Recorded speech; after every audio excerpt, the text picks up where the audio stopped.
Bill Daley wants to be mayor of the city of Chicago. So did his brother, so did his father, and they were successful. So you're going to give it a shot.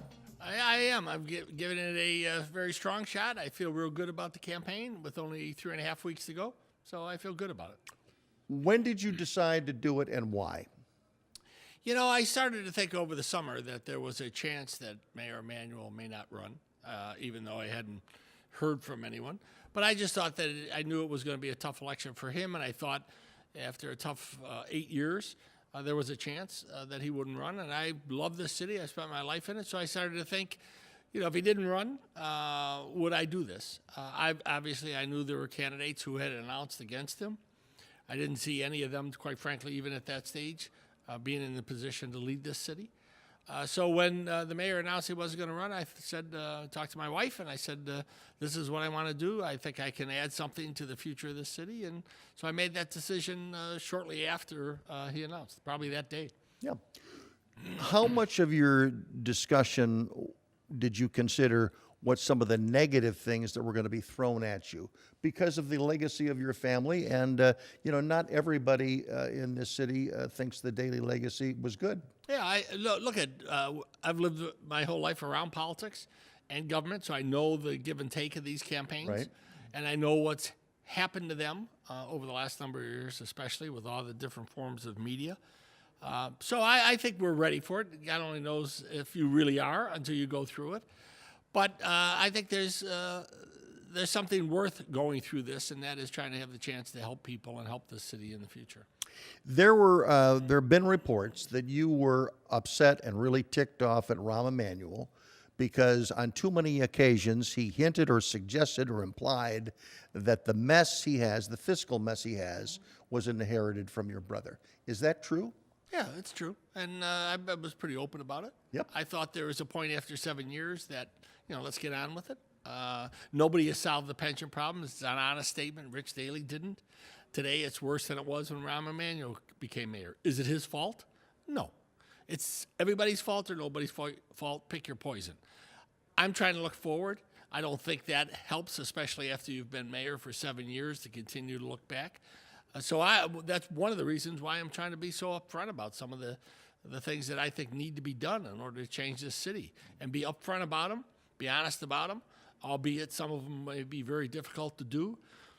But I think a campaign is about trying to lay out to people what your goals are and what you're going to try to do. So, yeah, that was honest. One of your first commercials talks about crime and gangs, and you're going to get rid of it on day one, is what you said. I didn't you say didn't I'm say gonna day. get rid You of didn't it. say day one. As President Trump said day one. Yeah. You said you're going to get rid of it, though. I said I'm going to plan for We're going it. to have a. I do, and I laid that out at DaleyForMayor.com. It's 3 major pieces to it. You've got the gun issue, which obviously, when you have 3,000 shootings, we have a major issue in this state. I don't think we take the gun issue as seriously as. So what should we do on guns? Let's take Well, those first 3 of all, points. it's a misdemeanor if you're caught in possession of a gun today. So therefore, how serious are we about this gun issue? Okay, it's a misdemeanor. Not a big deal, not a big crime. I think it is. I think the legislature, now that the Democrats have control, we can pass background checks. You can do something on assault ban weapons. You can send a message that having possession of a gun illegally is a serious crime. I think that's a piece of what I've laid out. I think the training of police, new technologies are vital to the future, not only of policing, but of the fact that our police department's got to build better faith with the communities. And I think the consent decree and those things that are required in it are important for that. I think we've got to Do bring you back support all caps. aspects of the consent decree? Look, I think that the vast majority of the aspects of nobody's for all of it, but it's done. It's over. Let's implement it. When you look at what happened in Los Angeles, many of the things in the consent decree and the way police ought to do their work are things that the manual of the police department required them to do anyways that weren't being followed. So a lot of it is just doing the things that they should have been doing anyways. So I think we've got to get on with it. We've got to We've got to change the police department in a positive way. We've got to do it. I think the vast majority of the men and women go out every day to do the job right for us. We've got to support them. But we also have to give them the support with training and other things. That's why I think I'm the only candidate for a new police academy, because we've got to bring the best talent training to them and technology to help them be better at doing their job. And what are you going to do about gangs? Again, that was something else you thought you were going to get rid of right away. Well, I didn't say get rid of it right away. I think we have to take a serious look at, we have some gangs in this city that are basically part of international cartels. I think we've got to get a top, from the very top of the police department, a gang unit, an intelligence unit that's focused on some of those gangs that are about drugs and business. They are not just a bunch of kids sitting around watching a football game and then deciding to go and commit a crime. These are around, many of these are around businesses, drug infestation in neighborhoods throughout this city. They're business. There may be big business if they're international cartels, or they may be mid-sized businesses on the streets of Chicago. We've got to get a gang unit at the senior level of the police department that's run by a deputy commissioner, along with the intelligence unit, to do a better job of identifying who are the real gang leaders and who are the real people behind the gangs with money. Is the president then on the right track when he talks about the issue of drugs and gangs and MS-13? The words that he uses to describe the national security threat that he sees on the southern border, is he somewhat truthful when he's talking about There's that? no doubt we have a crime problem and we have a drug problem, and you have a gang, you have international cartels that are drugs. The problem for the president in many ways is he has some morsels of truth, and then he goes out with a wrong way to try to address those issues, in my opinion. And he uses the rhetoric to inflame an issue, not to really solve the issue. And so that's the difference between what I want to do and what I think he wants to do. I'd have the police department, obviously, with the gang units, working closer with ATF and the Justice Department to identify these gang leaders that are international cartels with representatives here, continuing that business, and have an aggressive plan to go get them. Is it a mistake for a candidate for mayor of Chicago who wants to lead this city? Is it a mistake for them to take pot shots at the President of the United States? I don't know if it's a mistake. It's not something I'm going to spend my time doing. I think, we've got our issues. We've got to solve them. You could take pot shots. You could do, whatever you want. But the fact is, I think most people just want to hear what are you going to do to try to solve our problems. We can't depend on other people. Look I'll be somebody who goes to this administration, if I'm mayor, and fight for funds for this city. We send a lot of money to Washington. We don't get anywhere near back in return for what we send. So I will be down there trying to get support for issues. And I don't see a lot of optimism for any urban plan from this administration in any way, shape, or form. But that's a obligation of mine to fight for funds for this city. If you get elected, and I don't think this is the case for anyone else that might get elected, but if you get elected, you will be a national Democrat because of your name, because of your brother, because of your father. Well, I have had my own career as yes, you have- chief you- of staff no, and secretary of commerce, and that's- run a presidential campaign. So I appreciate that. That's true. Yeah. I didn't mean to deflate that. But I'm saying you will be a national Democrat. How much do you want to be involved in selecting who the nominee will be of the Democratic Party in 2020? Apologize. I have no real interest to worry about 2020. I apologize. I'm going to focus on the city. Politics, this is a nonpartisan election. Obviously, right. I've spent a lot of time on national politics on the Democratic side. But my focus is going to be, and my interest is going to be for the next 4 years, if I'm honored to be elected, to try to improve this city. Because of your tremendous background and all that you have accomplished at various levels, what, in your view, is the turning point in your life, personally? Oh, I don't know. That's a tough question to. Everybody has challenges at different parts of their life. Negative things that happen, challenges you've got personally or professionally. Mm-hmm. Deaths of your parents, death of a child, if you have to go through that, are seminal events in everyone's life in many ways. I've tried to do right by everyone, try to be respectful of people. So the way we were raised, I've had an incredible opportunity through my whole life to experience things that few people ever have, and be fortunate enough to have a successful business career and a successful career, great kids, great wife. So I've just been fortunate, but a seminal event. There's some things that are personal, and I'll leave them at that. Is there a decision in your life that you'd like back? Sure, none of them I want to tell you about. But Running for governor of Illinois? you know, that was I did that for about 3 months, and to be frank with you, Bruce, it never felt right. And my wife kept saying, "You don't seem to really be in this." And the truth is, when I traveled throughout the state, and people were always nice to me, but I didn't have a feel for it. I didn't have the passion that I have in this, and my wife sees it every day when I get up and want to get at it. So that was it was probably a good learning lesson as to don't do things just because you think you ought to do them.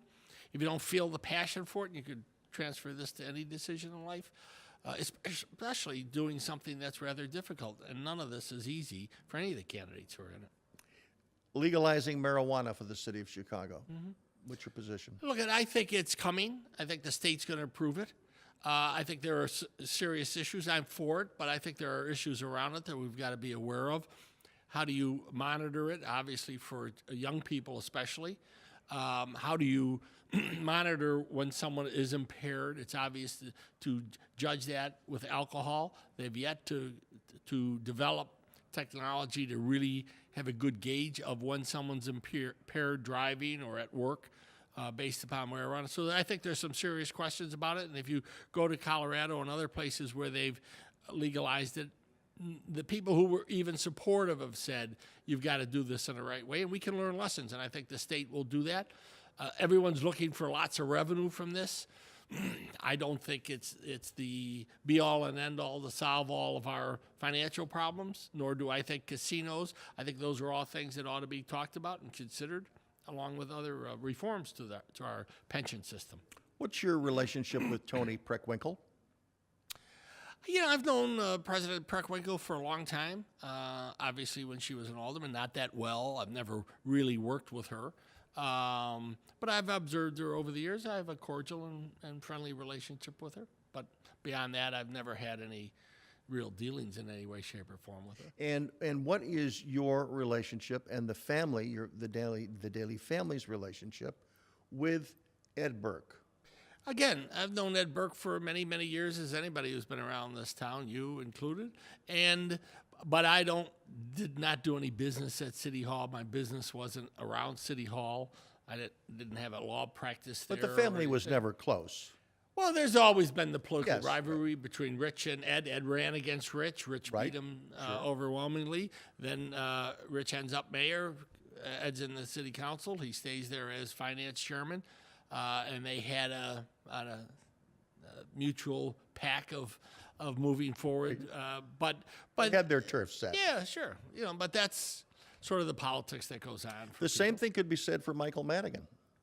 Yeah, for Rich and Mike Madigan, they're all the same sort of age group, and they all kind of came up at the same time. What about you? I mean, I've never had any dealings with Mike Madigan. I know him. I respect him as a speaker who's lasted longer than anybody and seemingly dozens of governors.